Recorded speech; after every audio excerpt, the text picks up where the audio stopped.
It had been nearly 5 years since I last stepped foot in Amsterdam. The city had changed, yet everything still felt oddly familiar. The crisp spring air carried the scent of tulips and damp cobblestones, and the low hum of bicycles and canal boats filled the background. I had not come back by choice. It was my mother's sudden illness that pulled me across continents, forcing me to return to a place I had sworn to leave behind. As the tram rolled past the old Jordan district, memories flickered like lightning in my mind. My childhood home loomed in the distance, tall and narrow, with its crooked windows and ivy-covered brick. But it was not the house that haunted me. It was who lived inside. My younger brother, Sander. Even now, the sound of his name brought a heaviness to my chest. We had not spoken properly in years. Not since the last incident. Not since he crossed the line. I never thought he would. I arrived to find our mother resting on the couch, a light blanket over her frail frame, her cheeks pale and her smile strained. She reached for my hand the moment I entered, her grip still strong despite her condition. There were tears in her eyes, but she said nothing about the past. She only whispered, "Thank you for coming home." And there he was, Sander, standing by the kitchen doorway with that same careless smirk he always wore, as if life had never touched him with consequence. He opened his arms as if we were long-lost friends, not two people with a chasm of silence and betrayal between them. "Welcome back, broer," he said. "Long time." I did not hug him. I did not even nod. I simply walked past and placed my bag down, pretending I did not feel the rage crawling up my spine. I was here for our mother, not for him. But it became clear within days that he had not changed. His charm still fooled our mother. He still avoided real work, floating from one scheme to the next. And worse, he had started bringing people into the house. Strange people. One of them had a tattoo on his neck that looked like a prison mark. I tried to speak to our mother about it, but she waved it off. "He is trying," she said weakly. "He's been here for me when no one else was." That cut deeper than it should have. I had sent money. I had called. I had done everything I could from abroad. But distance had made me invisible. And Sander, with his lies and half-truths, had become the golden child in my absence. Then one night I woke to a sound. A crash. I ran downstairs and saw one of Sander's friends stumbling in the hallway, drunk or high, knocking over the old lamp that belonged to our grandmother. He laughed, unsteady on his feet. Sander followed behind him, eyes glassy. He looked at me and said, "Relax. He's just staying for the night." But this was not just a night. It was a pattern. A growing shadow over the house I once called home. That night, I could not sleep. I stared at the ceiling and thought about everything that had happened before. The money that disappeared. The threats. The final fight years ago that had driven us apart. And I began to realize I had walked into a trap. One that smelled like tulips and looked like nostalgia, but at its heart, it was the same old poison. I was back in Amsterdam. But maybe I should never have returned. The days that followed were like walking across thin ice. Every step around Sander made the floor creak, and I kept expecting it to break beneath me. He was all smiles in front of our mother, bringing her tea, fluffing her pillows, making jokes that drew fragile laughter from her lips. But when she drifted off to sleep, the charm vanished. What remained was something colder. Something calculating. He questioned how long I planned to stay. He made comments about how I had abandoned the family. Each word was laced with venom, though always spoken with a grin. At first, I let it slide. For her sake. But his smugness was growing heavier by the day. One morning, I caught him in the garden, speaking in hushed tones to a man in a leather coat. I could not hear what was said, but the exchange ended with Sander slipping him a thick envelope. The man disappeared without a glance in my direction. I asked Sander about it later. He simply shrugged and said it was none of my business. That night, I checked the drawer in the living room where Mum kept her emergency savings. It was empty.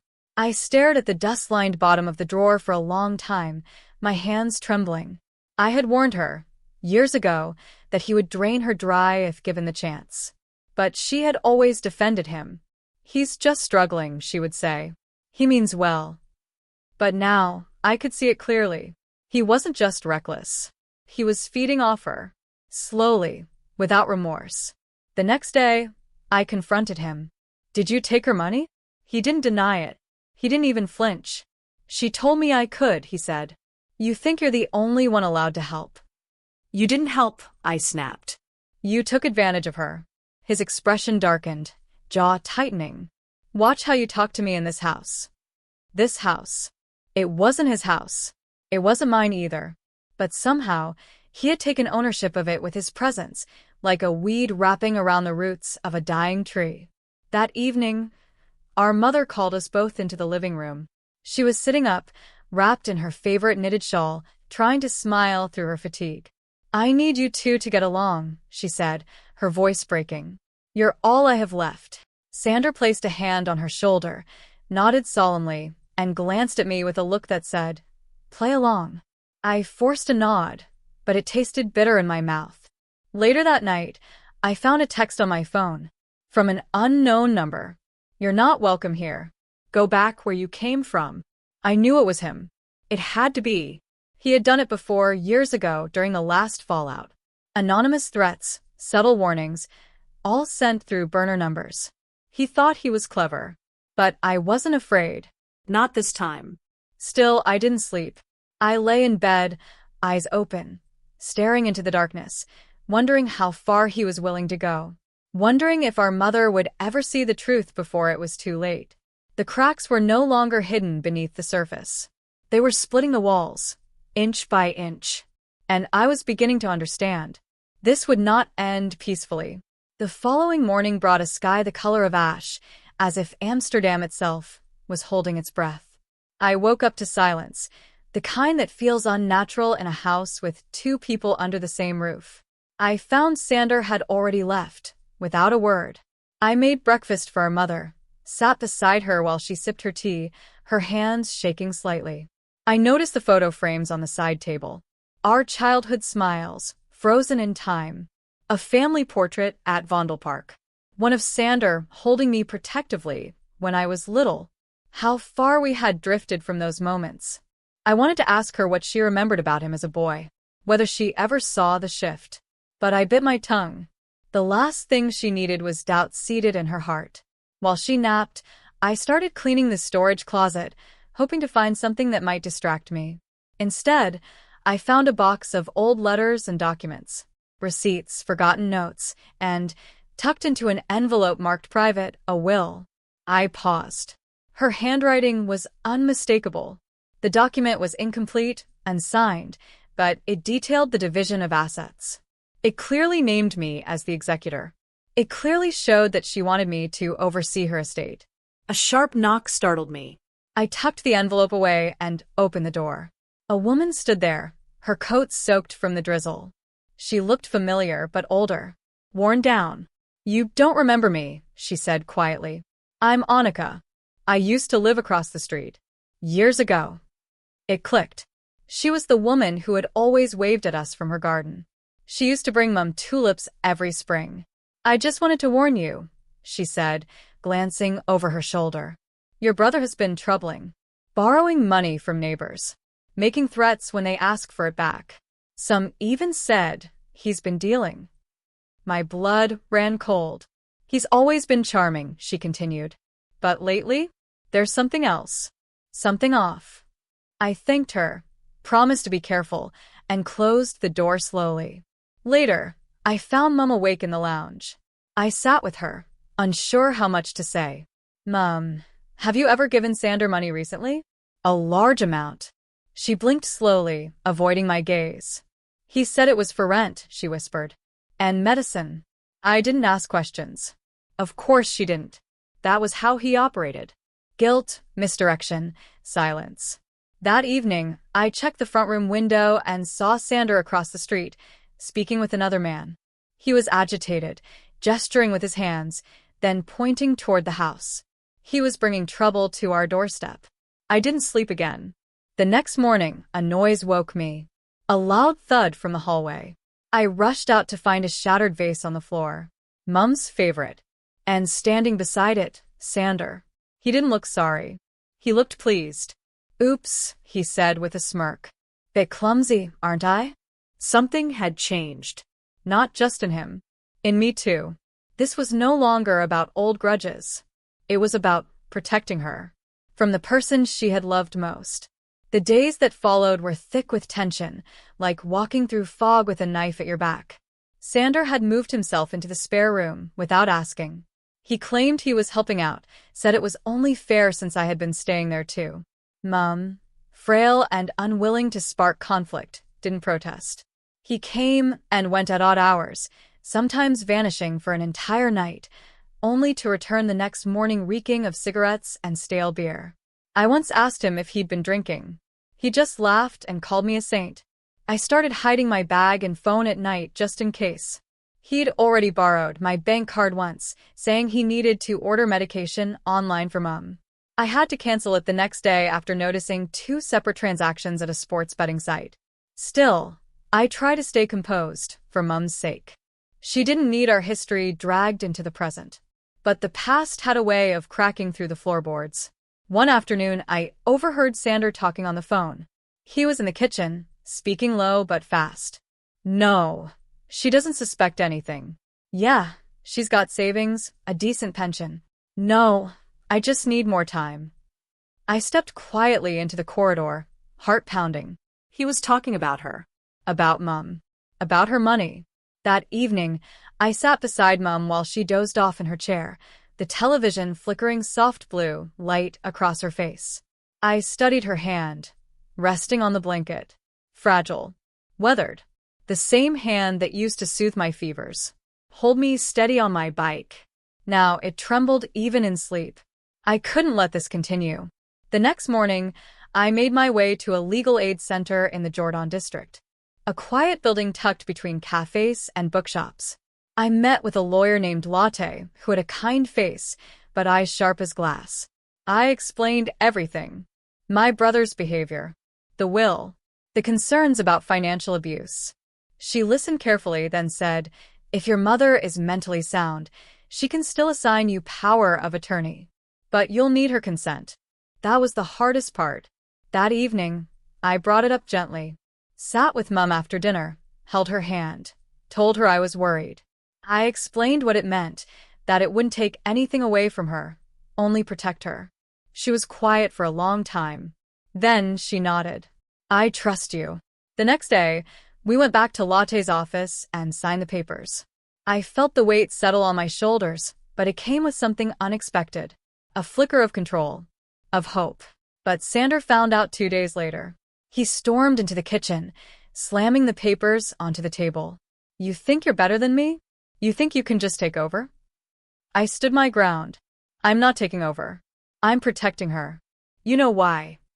He glared at me, his chest heaving. Then he laughed, bitter and sharp. You've always wanted to be the favorite. Congratulations. You finally won. He grabbed his coat and stormed out. That night, the doorbell rang just past midnight. When I looked through the window, I saw no one. Only a shattered bottle on the doorstep and a spray of red paint across the brick wall. I stared at the word he had scrawled. Thief. The next morning, I scrubbed the red paint off the wall in silence. Each stroke of the brush felt like erasing some part of my childhood. Sander had crossed a line, and there was no coming back from it. Mum hadn't seen the vandalism. I made sure she stayed inside.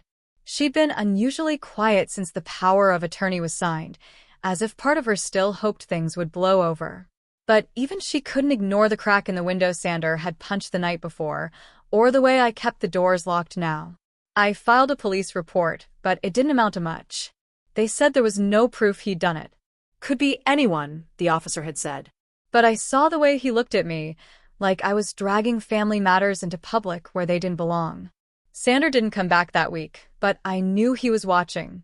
Once, when I took Mum to her appointment near Vondel Park, I spotted his old leather jacket in a crowd across the street.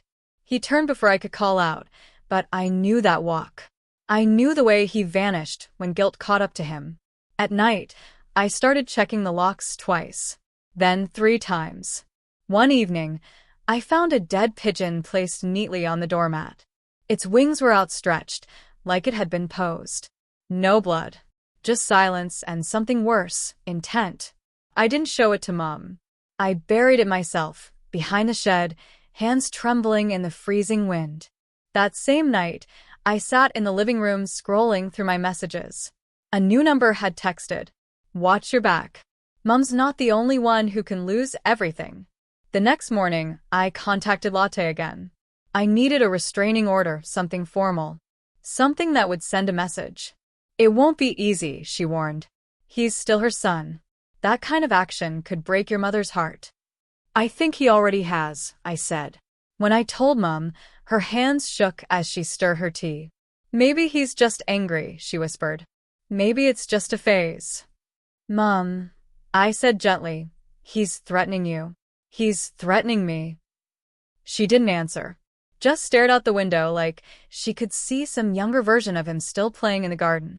That evening, I locked her bedroom door from the outside after she fell asleep. I couldn't risk it. I slept in the hallway, the cold seeping into my bones. At 3 a.m, I woke to the sound of metal on glass. I crept downstairs, every step silent, heart hammering. The back window was half open. I could hear breathing. I picked up the closest thing I could find, a heavy brass lamp, and moved into the kitchen. There he was. Sander. His silhouette frozen by the moonlight. You've lost your mind, I whispered. He turned, eyes wild, smile sharp. I just came for what's mine, he said. She's dying anyway. Why should you get to play the hero? I stood my ground, lamp raised. She's not dead. And neither is your conscience. Not yet. But he laughed, low and bitter. You've always been the smart one. But smarts won't save you now. He lunged. And I swung. The brass lamp connected with Sander's shoulder, sending him crashing into the kitchen table. Chairs toppled. A bowl shattered on the tiles. He groaned but didn't fall unconscious. I stepped back, chest heaving, lamp still gripped tight in both hands. He looked up at me, eyes burning with something I couldn't name. Not rage. Not hate. Something hollow. I should have been the one, he muttered, struggling to his feet. Not you. She always loved you more. This isn't about love, I said quietly. This is about right and wrong. And you crossed a line. He took a step toward me, but the sound of a key turning in the front door stopped us both. It was the police. 2 officers entered, one male and one female. The neighbor must have called them after hearing the crash. They saw Sander, bruised and panting, and saw me, lamp raised, eyes wide, hands trembling. For a moment, nobody moved. Then the male officer said calmly, "Put the lamp down, sir." I did. Sander was arrested that night for attempted break-in and intimidation. I gave my statement, and so did Mum, who had come downstairs in time to hear him shouting. It was the first time she didn't defend him. I don't know who he is anymore, she whispered to the officer. A restraining order was granted within days. Latte moved quickly, and the court saw enough to believe the threat was real. But that didn't bring peace. Mum barely spoke for days. Her hands trembled constantly. She'd aged in a week more than in the past year. I made her tea, sat beside her, tried to bring some comfort. One afternoon, I found her going through old photos, ones from our childhood. Sander as a boy with scraped knees and a toothless grin. The 3 of us at Zandvoort Beach, building sandcastles. Dad holding us both, laughing. He used to be gentle, she said, placing a photo on the table. He used to hold your hand when you were scared of thunder. I remember, I said. But something broke in him, didn't it? She asked, more to herself than to me. Maybe, I said softly. But it's not your fault. She nodded slowly, though I wasn't sure she believed me. The following week, Sander's lawyer contacted us. He was demanding to contest the power of attorney. Despite the charges. Despite the threats. He was fighting to stay in control. I looked at the legal documents with disbelief. He's not giving up, I told Latte. No, she said. And he won't. But neither should you. I prepared for court. Gathered everything, messages, photos, reports. Latte worked tirelessly, and I felt the weight of it all pressing on my chest. The night before the hearing, I sat in Mum's room. She was already asleep, but I sat by her bedside anyway. "Whatever happens," I whispered, "I'll protect you, even if it means losing him for good." Downstairs, I heard the wind battering the windows. The house creaked like it was remembering something. In the darkness, I realized something final. There are lines that once crossed, redraw the world around you. And he had crossed them all. The courtroom smelled like paper, old wood, and nerves. I sat beside Latte at the long oak table, my hands flat against the smooth surface, trying to keep them from trembling. Across from us sat Sander, suited but frayed at the edges. His tie was too tight, and his eyes darted restlessly. He didn't look like my brother. The judge entered, robes brushing the floor. Everyone stood, then sat, and silence descended like a thick fog. The sound of a gavel made my pulse spike. The hearing began. Latte stood first, laying out the facts clearly and without drama. The messages, the threats, the emotional distress. The judge listened carefully, nodding occasionally. Then Sander's lawyer spoke, claiming exaggeration, claiming misunderstanding. "He was never violent," she argued. "This is a family matter twisted into a legal one." I swallowed hard. That phrase, family matter, had always been the excuse. Always the shield. But today it had no weight. Then it was my turn. I stood up, heart thumping. The judge looked at me kindly, as if understanding the weight of what I was about to say. "I did not want this," I began. "No one wants to testify against their own brother. But when someone you love becomes a threat to the people you're meant to protect, silence is no longer an option." I described what had happened, truthfully, carefully. The night he broke in. The fear in Mum's eyes. The way his voice changed when he no longer saw her as a person, but a possession. Sander stared at me, unmoving. When I mentioned the brass lamp, he flinched slightly. The courtroom held its breath. The judge took notes. The final blow came when Mum herself gave her testimony. She entered slowly, supported by a clerk. She looked smaller than usual, her white hair pinned back neatly. She took the stand, glanced once at Sander, and then lowered her eyes. "My son has changed," she said softly. "He was once kind, but he has harmed me, and I am afraid of what he might do again." Those words, so quiet, yet so sharp, cut through the courtroom more deeply than anything I had said. When the hearing ended, we stepped outside into the gray Amsterdam afternoon. The clouds hung low, promising rain. We waited in silence. Then the judge's decision arrived. The restraining order would remain. Sander's challenge to the power of attorney was denied. I would continue to have legal authority over our mother's care. But most significantly, Sander was issued a mandatory psychiatric assessment and barred from approaching any of us until further notice. I expected relief, but all I felt was cold. Sander brushed past us as he left the court. He didn't speak. Just looked at me, once, then walked away, coat flapping like wings behind him. "He's not finished," I murmured. "No," said Latte. But now we're not alone. Back home, Mum sat in her chair by the window. I knelt beside her, placed my hand over hers. "You did the right thing," she whispered. "Did I?" The silence that followed was heavier than any noise.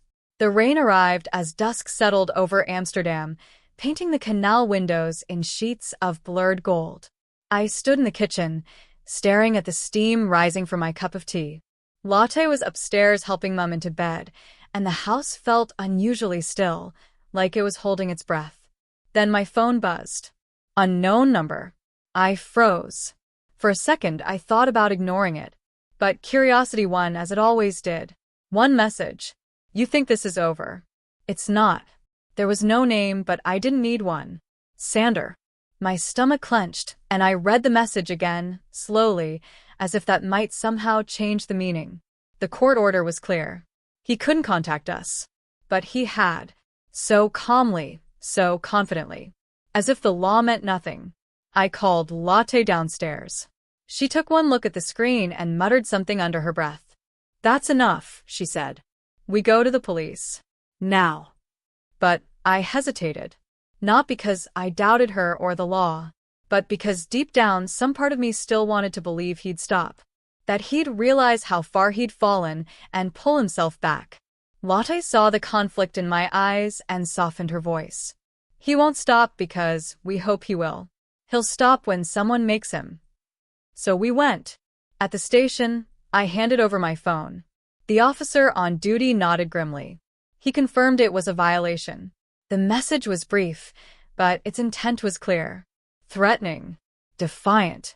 Enough to initiate further action. They would notify the court. They would begin surveillance. Still, the knot in my chest didn't loosen. When we returned home, every shadow outside the window looked suspicious. Every creak in the floorboards above made me flinch. Then one night, 3 days later, it happened again. A loud clang woke me. I sat up in bed, heart hammering. Another noise. A metallic thud. I rushed downstairs and found the front door latch slightly off its hook. Not open but tampered with, like someone had tried and failed. I didn't even need to look for a note, but there it was, slipped beneath the welcome mat, soaked from the rain. You made me do this. I called the police immediately. This time, they came with urgency. Flashlights swept across the garden. Voices echoed through the alley behind the house. They found nothing, but they took the note.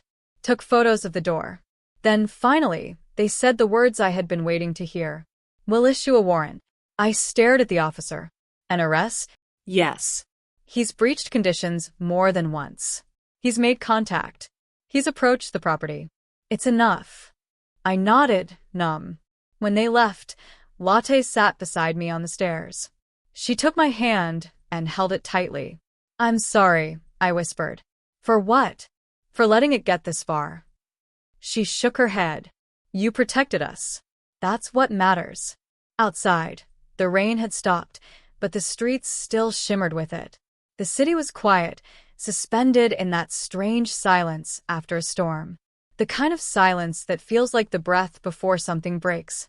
The following days were a blur of paperwork, legal meetings, and long nights spent listening to the quiet hum of the city. Amsterdam had never felt so distant, like the whole world was pressing down on us. The police were working on the warrant, but it felt like everything was moving in slow motion. Every time I left the house, I looked over my shoulder. Every time the doorbell rang, I tensed. I couldn't escape the feeling that something was coming. That at any moment, Sander would appear, his eyes filled with that cold determination. Lotte and I stayed in close contact, but I knew the anxiety was weighing on her too. She tried to reassure me, but I could see it in her eyes, the fear. The fear that Sander would make good on his threats. One evening, I received another message. This time, the text came through without the usual ominous tone. You don't understand. This is your fault. The cold chill that ran down my spine was unlike anything I'd ever felt. It was as if Sander wasn't just threatening me, he was punishing me. For what? For wanting to escape? For wanting peace? I showed the message to Lotte, who immediately contacted the police. But as soon as I set the phone down, the reality of the situation hit me. This wasn't about the law anymore. This wasn't about court orders or police reports. This was about survival. We both knew that we couldn't just wait for the police to act. We couldn't live in fear forever. So we decided to take matters into our own hands. We would leave. The decision wasn't easy. We had built a life here in Amsterdam. We had our routines, our friends, and our quiet moments. But I knew we couldn't stay, not with Sander lurking in the shadows, waiting for the perfect moment to strike. We packed our things quietly, without a word to anyone. Lotte insisted on taking a few of Mum's things, sentimental items that I had thought we'd left behind. It was a moment of clarity for me, of realizing just how much we had already lost. But we had no choice. As we made our way to the train station, I kept looking over my shoulder. I had no idea if we were being followed, if Sander was still watching, but I couldn't shake the feeling of being hunted. Every step felt like we were walking into the unknown. The train to Paris was the first part of our journey. It was supposed to be a fresh start, a new chapter. But the anxiety didn't fade. And as we sat on that train, moving further and further away from Amsterdam, I couldn't help but feel that Sander was still out there, still watching. And that thought, the thought that he was never truly gone, would follow me for years to come.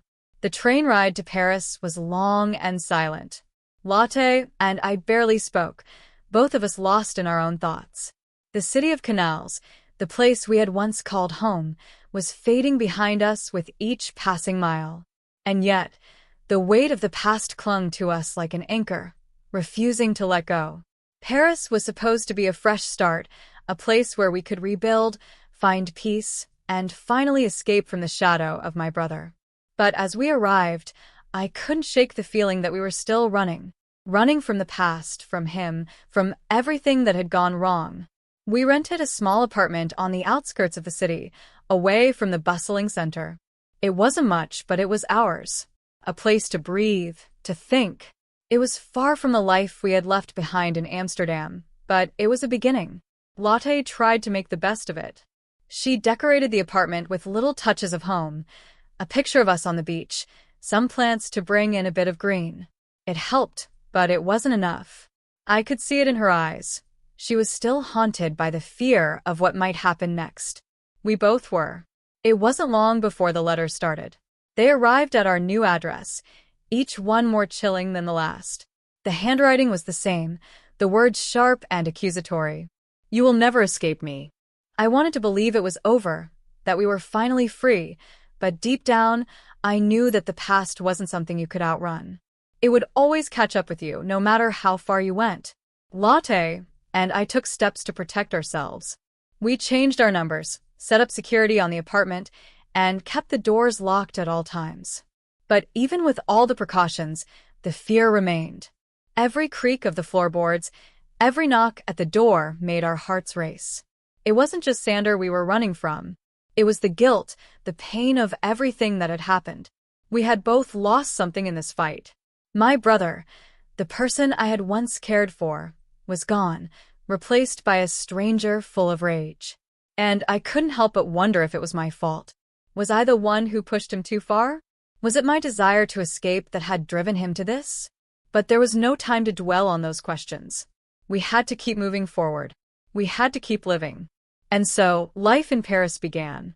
Slowly, cautiously, we built a new routine. We found small joys in the little things.